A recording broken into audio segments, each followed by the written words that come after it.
What's up, Wisconsin? This is Raised in Wisco. I'm your host, Joel Clayfish. Alongside of me with her boogie shoes on, the effervescent Danielle Fairman. You did. You came right in the studio and kicked your boots off. I did. I have my comfy, what are these? Gahoo, Gaahuu socks on. These are my favorite socks. What is Gahoo? What the heck are Gahoos? These are farm and barn sales. Okay, like wool socks. Yeah, they're very comfortable. Yeah. You know what? It's that the time in Wisconsin where I finally admit no more warm weather and we have to dress for the cold. That is for sure what is happening. How are you doing? What's going on? I played out in the extreme weather today. It was sleeting and high winds, the glorious Wisconsin weather. And at the end of the day, it was nice and lovely outside. So yeah, it was kind of a cruddy that day, that's for sure. I contemplated hunting today and just thought better of it. Yes. I got stuff done at home instead and work. That's good. And as always, lucky for us, the also effervescent but ever friendly, not always, but most of the time. Not usually. Chef Ellie Lawton is here, who brings us her fantastic recipes from week to week. How's it going, Ellie? It's going. Yeah. I hate this weather. Yeah. Oh, sitting. If you're not watching on Facebook, she's sitting in the studio with a full coat zipped to the top. If it's under 60, I'm cold and crabby. Yeah, oh, wonderful. Talk to me in spring.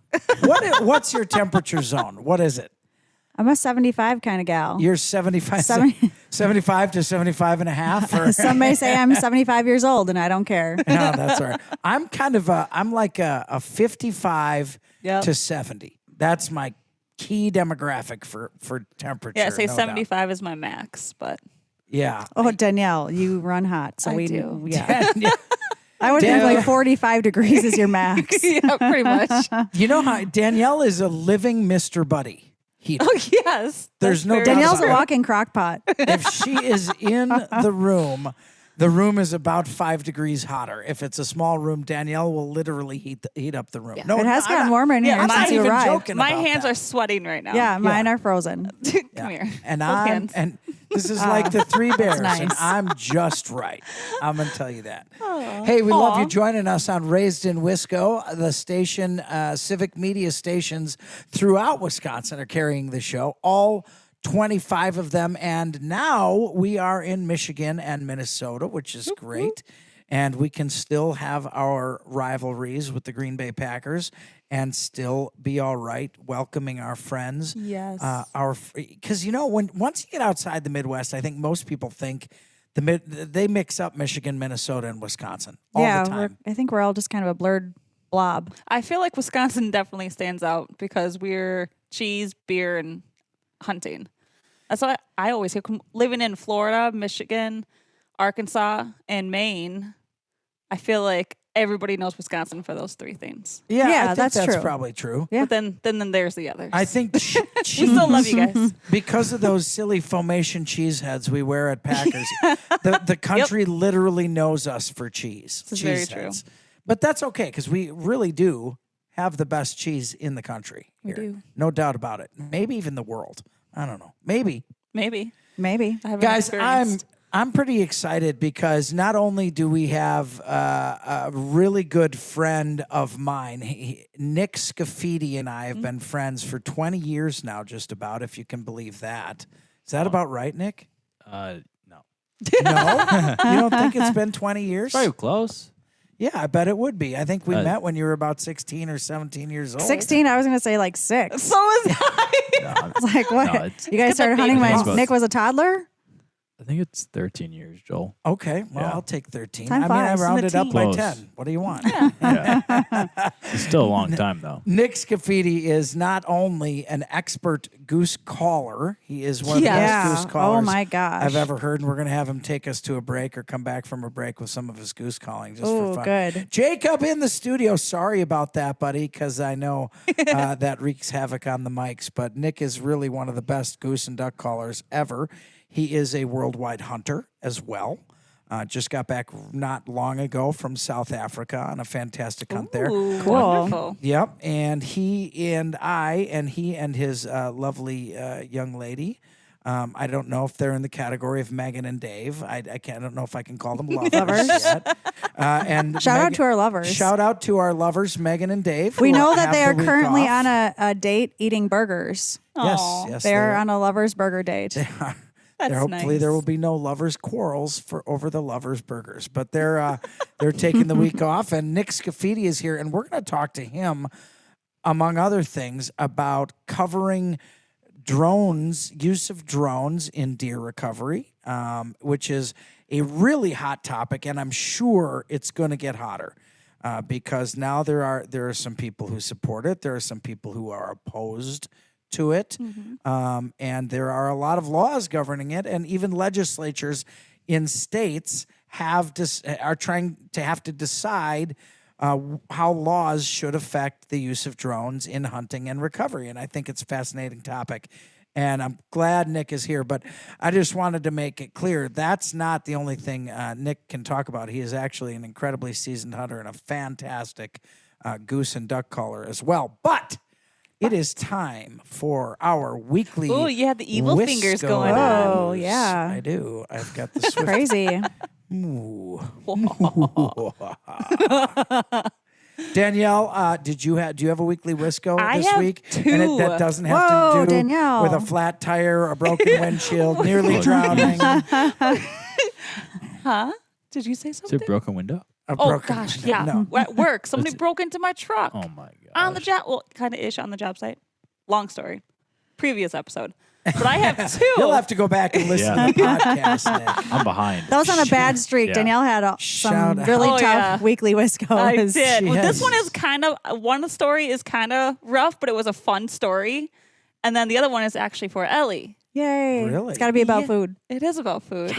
Well, bring them on. So my first one is my best friend Annie. She allows me to take her on one outdoor adventure a year. Allows you? Hey, Annie, Yes. come on now. Annie, to be honest, She Annie do more should than be one. grateful. Annie, do she better. is. You should Yeah. be grateful. You shouldn't Yes. ha- Shout out to allow Annie, but do Danielle- better. Shout out to Danielle for taking Annie on an outdoor adventure. She is my absolute best friend, but she loves hunting, she loves food, all that kind of stuff, but she doesn't want to do it. She is Wait a waking minute. up early is terrifying. I don't want her to sit in the tree stand with me when she's up early. She's scary. Hunt in the afternoon. Sometimes I do, but I'm it's telling not you- what she does. It's not what she does. Okay. But she is being a good best friend and enjoying what I do. So it's great. So it's Saturday. Once a year. Once a year. Last year it was salmon fishing. She had a great time. Wonderful. This year I took her out on the duck boat because I wanted to get her on the Fun. duck boat, show her all the things. And I had a Mr. Buddy heater in there, minus me. And but it was Saturday. It was gorgeous. It was a perfect day out. I took Ooh, her it was out to the beautiful. river and I fed her. She saw all the sunrises and all the ducks fly in. It was Oh, fantastic. beautiful. And she had a great time. And then I ran out of snacks. And then, And then things started yeah, and to then about unravel. 10:30, I'm like, we should go home. And then so I scooted us on my duck boat, on the John boat, I have the push poles where they extend out and the bottom feet come out. And I just scooted us in there. Mm-hmm. Well, I didn't wrap the thing around my arm and it fell in the water. Oh, push pole. no, Push pole Danielle. fell in the water and I had to get it out and I could not find it. And I'm like, whatever. This is where I think I know where it is. And I had to put out the decoys, had to do everything. So I'm trying to do this and still look for the pole at the same time. So I'm thinking I'm pushing it in farther and farther and farther. And I'm like, I can't find it. We're screwed. I had to find a stick. Wait a minute. Do you not have a motor on this boat? I do have a motor. So I bought the boat before the motor. Oh, well, circle back. It came with a motor, but it's a 50 horsepower Mercury, but it's not like a mud motor. Sure. So where we were going, it was shallow. So it was Gotcha. muck and everything. So I just tilted the transom saver up and just pushed us in there. yourselves in. Yeah, well, I was singing a song, All right. like they do Sure. in Were you singing Italy. in the shallow and the shallow? Yeah, no, but this I should That would have have been an I should appropriate have. song. But then I dropped it, and then whatever. At the end of the day, I actually got in there with my hands and found it. Well, Okay. good. You found Well, it. But So that's an good. odd weekly Wisco, Isn't but it? sure. I mean, That went a lot of different directions in a short amount of time. It was an experience. I showed Annie the whole entire experience, the good, bad, and the ugly. So will Annie go again next year? Next year, yeah, she definitely will. once a year. But my She other spaces them one out. is Josh's dad actually shot a deer, and he gave us Wonderful. a backstrap. Ooh. And I attempted beef Wellington. Wow. I did. That's a little bit Awesome. ambitious for one of your first forays. It's been stuck in my head ever since you said it It's 4 weeks so ago. Like good, Danielle. stuck in my head. So I Tell went us back. about how it turned out. It wasn't crispy. Okay. It was kind of doughy Okay. You I don't need to know bake where- it on longer. the inside or the outside? on the inside. Yeah, Yeah. it is kind of doughy on the inside. Was it supposed to be? No, I don't know. I'll leave that to the chef. The chef's Well, like, it "Eh, was. I peeled it off and just we ate what we could. It should be like a pie crust where it's not doughy, but Yeah, like not the- crispy on the inside, but crispy on the outside. It was It was crispy on the outside, but like the bottom part and underneath was kind of still doughy. So I don't know where I went Okay. wrong with that. But Interesting. well, I you did try it. it again. And You tried it. That's all that How did matters, it Danielle. taste? It tasted really good. See? That's It did. awesome. See? So Yay. everybody Outside out of your listen. box, Danielle. Yeah. Danielle, those culinary corners. Those just culinary breezing by. corners. Yeah. So Love that. That's my weekly Wiscos. I Yeah, like it. that's Chef wonderful. And I took up the whole first segment. Sorry, no, everybody. You're good, man. Yeah, Time no, to go into segment that was two. great. Sometimes I forget altogether. Chef Lawton, what's your weekly Wisco? Well, I only have one, I think. It was so beautiful that Megan Salad Bar and I tacked up the horses and went for a little fall horseback ride. Oh, It was that sounds wonderful. awesome. Yeah. That does Had a sound very great good. time. Well, it had been a while. So it was it was due. Horse riding is about as good as it gets in the fall in Wisconsin, I Yes. imagine. I sat and froze my ass off in a tree stand. That's what I did for Weekly Wisco. Did you see And anything? I did not see anything. So Squirrel, bird, anything? You saw frostbite set in. You know what? I went out there and I had my gloves. I had my heated hand warmers. Yeah. I had my heated vest and everything. And I thought, I'm going to wait until I have to turn it on. Well, I was Yes. sitting there for about 30 minutes and I turned it all on. And then it ran out and then I just sat there and froze my ass off. But Oh, bummer. you know what?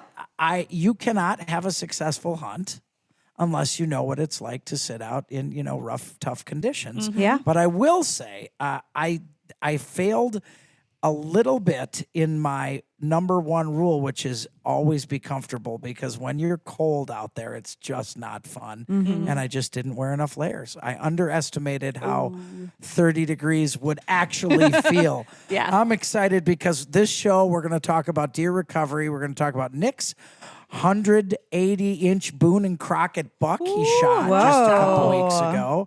I mean, and the guy's like a cover model, so I don't know what's up with his life. This guy's just firing on all cylinders.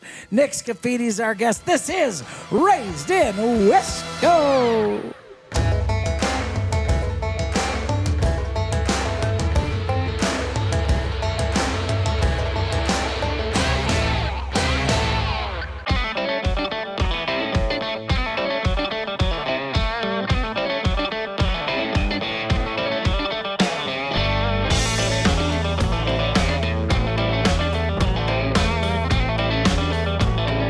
Hey, Wisconsin, you're listening to Raised in Wisco. We're now on 25 stations throughout Wisconsin, Michigan, and Minnesota. If you have got a radio or a computer or a cell phone, you can listen to us live Saturdays at 11 o'clock a.m. And if you miss us, Danielle Fairman, where can you catch this show, which is a must listen? You can listen to us on Spotify, YouTube, Facebook, and Apple Music. That's yeah. So There's no excuse. There is to no miss excuse. Raised in Wisco. Not one. If you're joining us for the first time, welcome. We love our growing audience, and on Raised in Wisco, we're excited to say that you don't have to be a hunter. You don't have to be an angler, which is fisher person. You just have to eat food, which is everybody on earth, because we do our cooking segment with acclaimed award-winning culinarian Chef Ellie Lawton. So hang on for that, because we got that coming up. And you will learn something, and you know how I know that? I know lots of junk, and I learn something every week. And this week, we've got expert goose caller and now a Boone and Crockett deer hunter, Nick Scaffidi, with us. And Nick, you and your girlfriend own a media company. Yes, sir. And you are now you just harvested within the last couple weeks a Boone and Crockett whitetail, which is some people That's so many cool. serious whitetail hunters Yeah. hunt their whole lives hoping to get a Boone and Crockett and never do. That is an ultimately rare. Very few people hold the Boone and Crockett title of any species, and you are now one of them. Welcome to the club. Are we going to get the deets on this hunt? Or Yeah. what? Well, Danielle and I are know. dying over here. Well, my apologies. Nick, tell us how it went down. Well, this is a 3-year chase with this deer. I mean, this Ooh, is, that makes an Wow. even cooler story. Start from the beginning. Start from childhood, Nick. this deer almost made me single. That's a fun story. Oh my goodness. Unfortunately, yeah, you get obsessed with the deer. I got obsessed with the deer. This deer consumed me for 3 years. First And year, now you're consuming it. and now it's My, how the now the tables chase is turn. over. But he started off as a 160 typical, which I hunted him very hard that first year that I had him on cameras, and then didn't have many encounters with him on that first year. Second year, he was probably bigger than he was the year I killed him, which is this year. He's probably pushing that mid to upper 180s. How old do you think he was at Seven that and a point? half. Wow. It was 6.5-year-old last year. Just I 7.5 got you. year old this Okay. year. Wow. All right. So big mature deer. Big. Did you have cameras on him? Did you Yes. have? So you're watching him. You're patterning him. We had expert hunter Paul House on. He was Yep. talking to us about that. So last year I actually would have killed him, but Jenny and I, Jenny wanted to do Thanksgiving decorations. Why are you doing air quotes, Nick? And Jenny, I hope you're not listening. Sorry, Nick Jenny. saying Thanksgiving with air quotes. here's the thing. It's very hard to shoot a giant deer when you have a relationship. Sometimes it's like it's not easy because when it comes to decorations. That's 100%. we So love you have to decorations. pick and choose what's a priority. It's tough. So I decided that night I'm gonna, you know what, Jenny, we'll do some decorations. We'll get some stuff ready for Thanksgiving. And believe it or not, my phone. That's the worst thing with cell cams, right? You get the notifications. I hate them. I hate him. My phone vibrates, and I didn't want to look. I just felt like I just didn't knew. want to look. And this deer is literally broadside, standing there 15 yards in front of my stand. Oh, Talk about like wow. just ruin the night. Just like Okay, I'm going to ask the question everybody in the audience is wondering. Were you a jerk to Jenny that night? I was Yes, I was- that I silence. wasn't Yes, you mean. I were. was just very like it. I'm It's hard to not, explain. You were mean. I was upset. You were I wasn't upset. mean. I was upset. Jenny, I'm not mean. I'm not mad. I'm just frustrated. Oh, my feelings was- are getting. I'm I not feel like mad, I'm the Thanksgiving frustrated. decorations got the abuse. Well, that it's just night. like, of course, I wanted to go out that night, but I was like, I'm gonna be a good boyfriend. I'm gonna do things with Jenny or whatever. But of course, the one night that's that precious. it's just how it goes. But anyways, so fast forward, that year was just, I had multiple encounters, just never ended up working out. This year, You put out Thanksgiving decorations during Halloween. yeah, Yeah. no, we got everything. Yeah, we had it all. We had it all set. It was Weeks just set ahead in of time. August. Yeah, everything was no. He's decorated for all the holidays, back in holidays. August. Yep. Yeah. Yes. So I run a pretty busy salmon fishing business I'm pretty busy through the month of September and October, which is also a very good time to deer hunt. I had that deer covered up on me through the month of September, but I had obligations to do my fishing stuff, so I was not able to get out in the woods as early as I would have liked to. October rolled around, I went on an elk hunt, got some pictures of them, got back from my elk hunt, and then I decided to really. So granted, Jenny now she's wonderful because I came off Well, of Jenny a seems super, pretty flexible. super I mean, busy, fishing, elk super busy hunting, deer fishing hunting. season, right into an elk trip. Got back and got right into the rut of Wisconsin. So it was like, if I don't kill this deer, like I'm probably gonna be single because there's no way like this is gonna work out. If I don't kill him, because I knew that I was gonna probably have to hunt this deer through the whole season. Anyways, I got back. It was during the rut. I knew that this was probably the window that I had to make it happen. The neighbors and a couple other people knew this deer was alive, so it was kind of like, all right, this is It's the go year. time. This is it. I gotta get it done.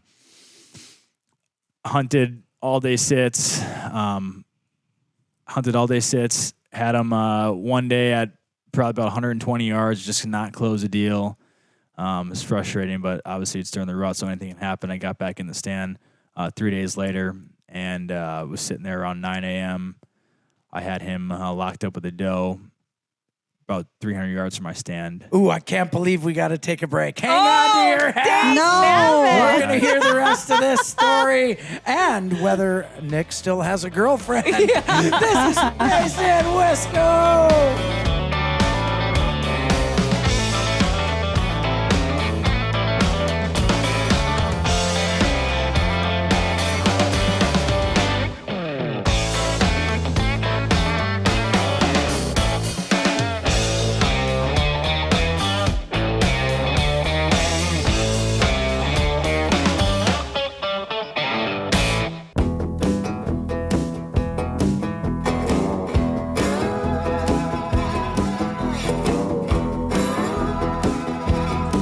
Raised in Wisco, this is your one-stop shop for everything in the great outdoors of the great state of Wisconsin and how to take it from field to table, how to cook what you kill, catch, or forage throughout the state. And, man, we got a range of topics on this show, everything from taxidermying to in museums to race cars to the deer rut, and we are in the middle of an awesome story.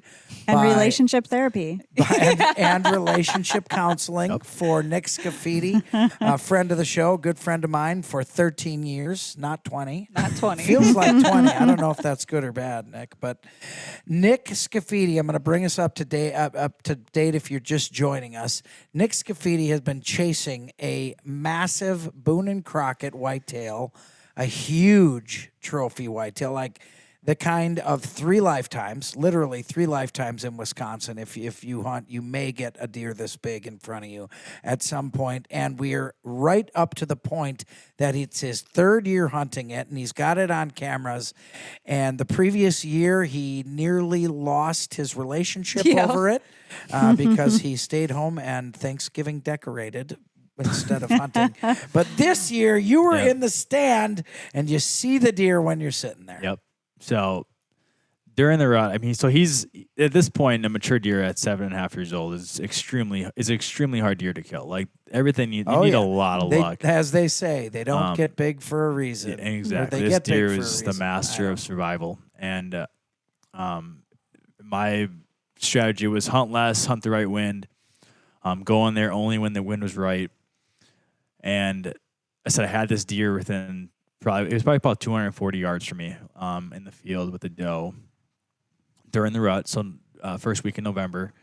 And basically once a deer like that's locked up with the doe, there's really not much you can do other than just hope and pray that you get lucky, that either that doe runs to you or something happens. There's a lot of luck involved.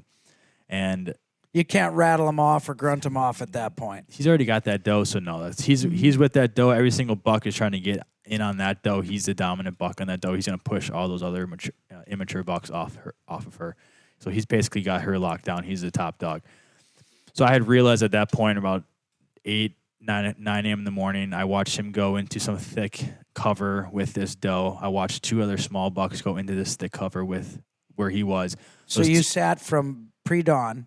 Correct. Okay. Till about 9 a.m. And I saw him at first light go into this thick cover with this doe. So he was in the field feeding, milling around with this doe, ended up bumping this doe into some thicker cover where he had her locked up. I watched 2 other immature bucks go into this thicket, which I thought that's where he maybe had her locked down. Those 2 other small bucks came flying out of there, which typically means that buck is still in there with that doe. He's pushing them off. They're coming in to scent check her. He's getting aggressive and pushing them off. So I had a couple different options. It was basically like this is like a do. It's a high risk, high reward type situation where I decided I had the wind in my favor, and this is a buck of a lifetime. I've been chasing him for 3 years. I know where he's at. I watched him go into the stick cover with this doe. I feel like this is the chance where I need to get down out of my stand and do a spot and stalk, not a still hunt, spot and stalk, and go after this deer. And hopefully get within range to where I can maybe call him off. Oh man. To maybe just be inside their bubble where I can maybe get lucky. So I got down. I had the wind was probably 10, 15 miles an hour. I can't believe straight after in my all face. this, you took the chance to blow the whole thing. How long did you sit there and think about that? Because it was one of those things where like either I'm going to bump him and he's going to go to the neighbors and get killed, or he's going to either go to the neighbors or the doe and still get killed. I felt like this is the year I have to make it happen. I just felt like the aggressive play was the play. And I knew that if I could the ground was a little bit wet and the wind was in my favor. And I knew that if the wind is in your favor and a mature buck's on a doe, he's going to be the one that's not the smartest. Sure. She's the smart one. If I can get in there quietly, maybe I could get lucky. Maybe. Yeah. And so I got down out of my stand and I went after it. And like I said, the whole time I was like, this isn't going to work. There's no way this is going to work. This is just It's kind of like when you stalk a turkey. It hardly ever works. It's just, the chances of this working are a lot lower than it is. But anyway, so I'm still hunting the whole way through. And like I said, I'm walking in there and I'm moving only when it gets windy. So basically it took me about 2 hours to do this full stalk to get to within range where I felt, because it was one step at a time. The wind would die. I basically would have to just kind of just sit there and wait, glass, make sure he's not bedded, make sure he's not moving through there. I'm not quite sure where he is at this point. I'd continue to push forward. Wind would pick up. I'd move 10 yards, stop, wait, glass, just look around, just sit there for 10 minutes and just, make sure that nothing was moving. And after like a painstaking 2 hours, I got to where I felt like this is probably where he was. And I'm like, still looking around. I'm like, he's got if he's still here, he's got to be somewhere in this area, like I would imagine. But the problem was it was so thick in there that like, even if he isn't here and he gets up, there's no way I'm going to get a shot. There's no way I'm going to be able to get a shot off with the bow. There's just no way. Like you have to be super lucky. It was thick. It was, well, he has her in some thick bedding. So anyways, I'm like trying to figure out like where she might be, where he might be. And I caught a glimpse of movement. The doe actually had me pinned at 30 yards. She jumped through a little opening and I already had my arrow knocked because I was walking the whole way with my arrow knocked. And he stood up, and I knew right away that the movement behind her was going to be probably him. And he stood up, and I got a glimpse of the rack through the thick cover. And, I immediately went to full draw. I had a window at 30 yards, probably 12 inches. And he stopped just before that opening, and I'm at full draw, and I had his head in his shoulder. I'm like, just one more step.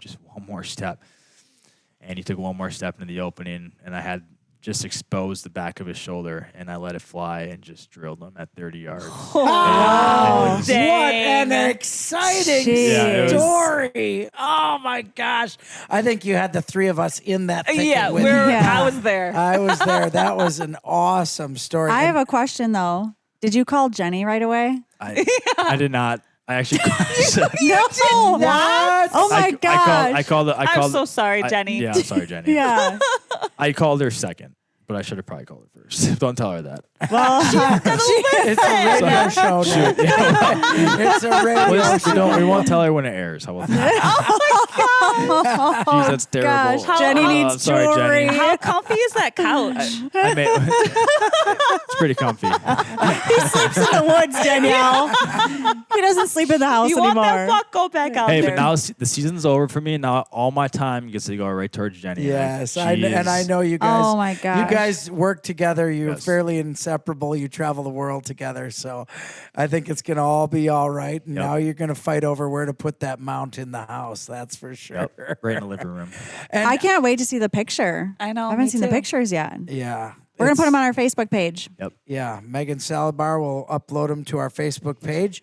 Oh, that was exciting. So I'm guessing you did not have to use your drone recovery skills for that deer. No, they're not. Thank God. He was probably did it go? Yeah, that would have made you a nervous wreck, wouldn't it? Yeah. No. Luckily, it was a clean kill. And How perfect far shot. did he go?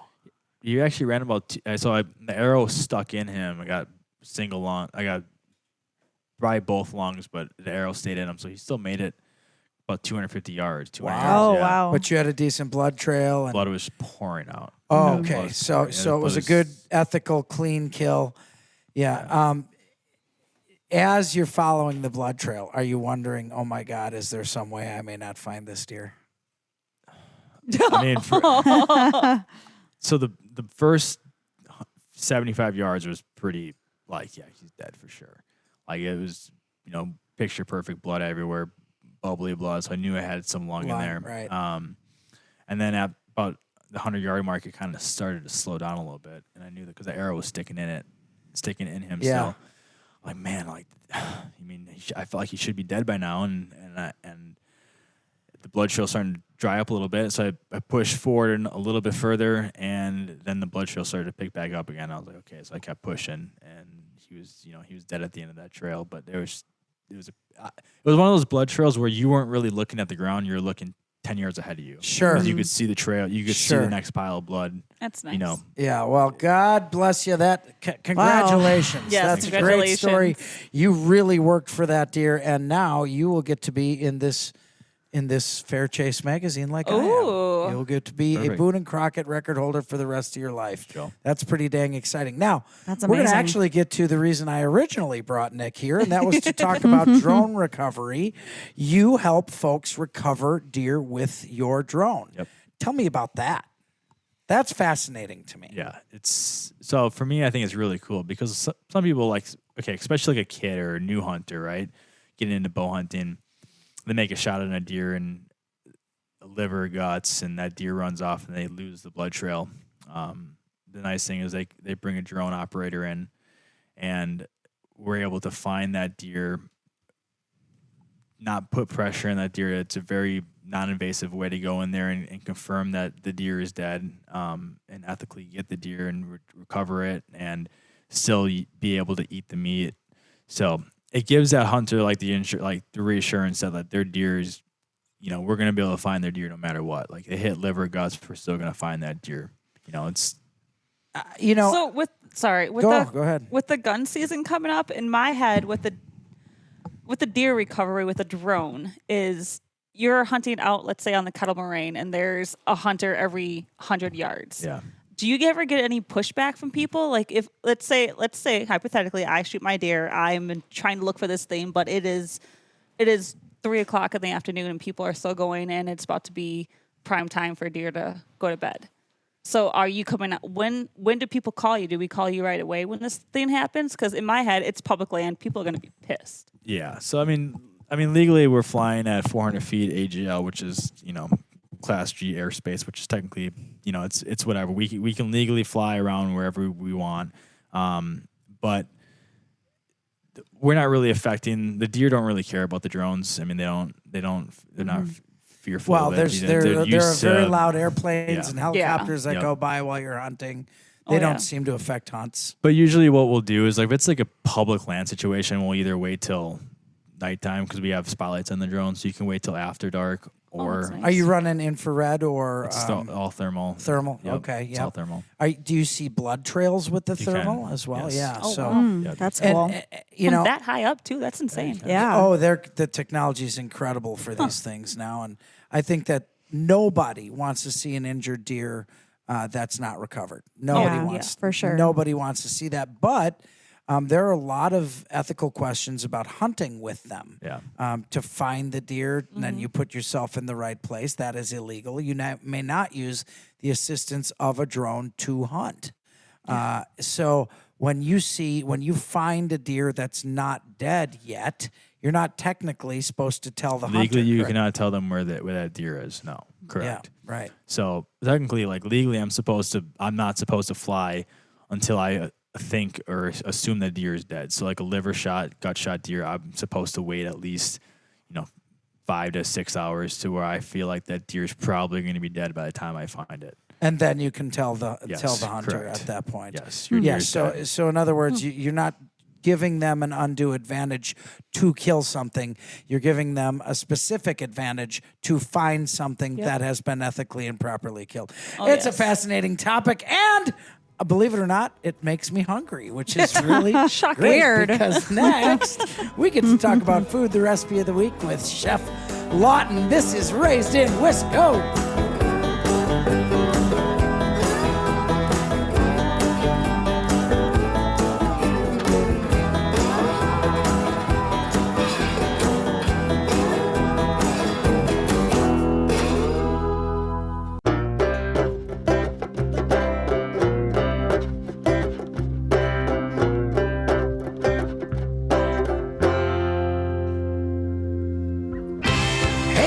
Wisco listeners, my name's Joel Clayfish, sitting alongside the able Danielle Fairman, co-host of the show. We've been together for a long time. I'm not going to say years anymore because I just get it wrong. Danielle Fairman. Say the and I minutes. have been- Yes, Good one. seconds. Good one. Of course, we've got the fame-acclaimed Chef Ellie Lawton with us, the culinary genius who helps us turn wild game into fantastic meals for the table on a weekly basis. Easy. Because trust me when I tell you, if she's got someone like Danielle Fairman trying things like venison Wellington, Yeah. Danielle, It was that so is impressive. impressive. Did you take a picture? She did, no. I haven't been taking pictures of anything lately. Gosh. Take Danielle. The food eats first. The, Or wait, the no. phone eats The first. phone eats first. God, I screwed that one up. You're just hungry. That's all. I am very hungry. Yes. We heard. If you didn't hear the show's story, Nick Scaffidi, our guest tonight. If you didn't hear his stalking story of his Boone and Crockett all-time deer whitetail of a lifetime, go back and listen to the podcast if you missed it, because it is a great story, and Nick was a great storyteller telling it, and it was really great. So if you missed it, go listen to it. But I'm not wasting a minute more to get to the food, because not only this is like I don't know what's going on right now, but this is like going into the Piggly Wiggly when you're hungry. That's how I Worst feel idea right now. ever. Worst idea ever. I'm Does that make me the Piggly Wiggly? super hungry, and I That checks out. It's an odd week. We didn't eat before the show today. We are on pre-holiday diets. We are. Yes. On pre-holiday. Yes. I am. I know that for sure. Poor Nick was like, I'm what did you always bring? on a I'm so pre-holiday. sorry. No food today. You picked the food today. wrong day. You picked the wrong day to be a guest on the show, Nick. Yeah. Even though I picked that Yeah, day. you picked it, yeah. Sorry. Chef Lawton, what do you got for us? So we are rolling into Thanksgiving. Ooh, Yes. yeah. Perfect. And I make this recipe once a year. But I should make it more it's like a friend Anna that you talked about. Once a Annie. year. Annie. Yeah, this would be a So great what- recipe for Annie. She can should. do it Because you make it once a year. But honestly, I should make it more than once a year because I actually love it. So I utilize whatever wild meat I make for Thanksgiving, whether it be a venison roast, wild turkey breast, duck, whatever I have. I reheat that meat in a cast iron skillet. I'm slicing it thin. I'm making a pan gravy. We've talked about that a little bit. Megan will post the recipe for my traditional classic pan gravy. And then the star of the show is I call it my Thanksgiving dumpster waffle. What? Sounds great.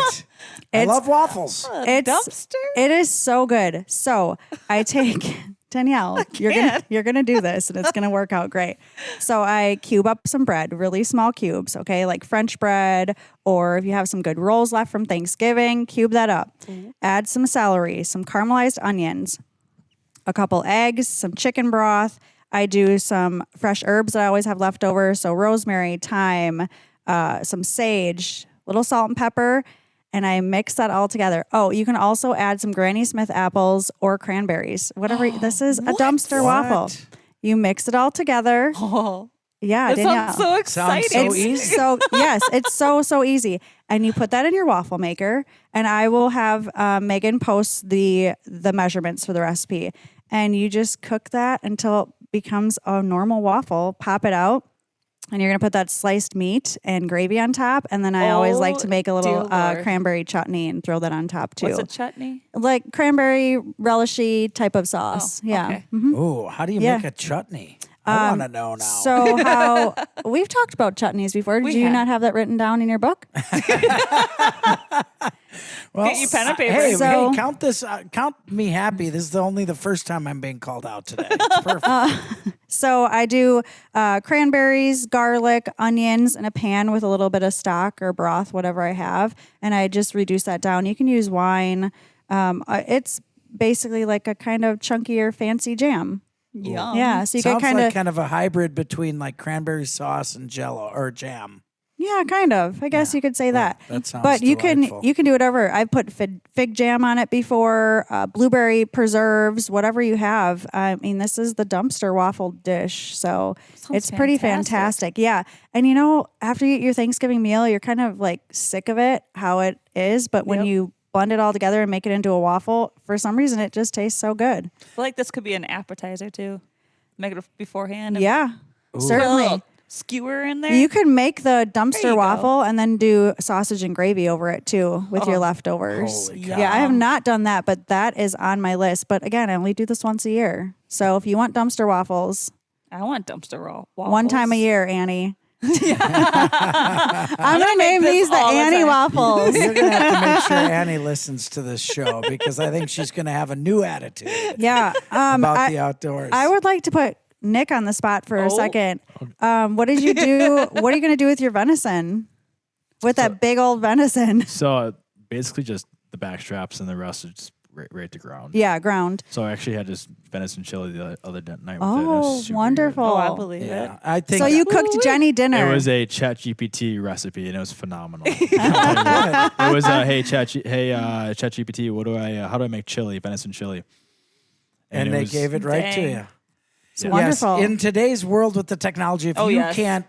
can't find a recipe, you're not looking for. I'm one. wondering why you didn't look at the Raisin Wisco Facebook page for our chili recipe. I wasn't aware of it. Well, Man, now oh, you are. man. We we should have- learn we should something new have- every day. We should have a chili off. We should have a chili. Ooh, we I should. ChatGPT We just chili won. versus. We okay. got first place in our chili cook-off. right. Whoa, We let's do should have. this. I am a Yes. past winner of a #1 chili as well. At some point. And I'm fairly It's certain on. Chef Lawton has cooked many Oh, first place chilies in her life. Yeah, you're a judge. probably. You don't get to play. What? No I'm way! kidding. Whoa, I want to eat her chili. That's not. I want to eat her chili. I made chili one time. My favorite one was I made jalapeno vanilla bean ice cream and put it on top of my chili. What? Whoa! What? Yeah. That sounds fantastic. That'll be I mine. told Ellie, you, raised in I love Wisco. you. You're gonna learn something no matter what. Love having you along. We'll see you next week on Raised in Wisco.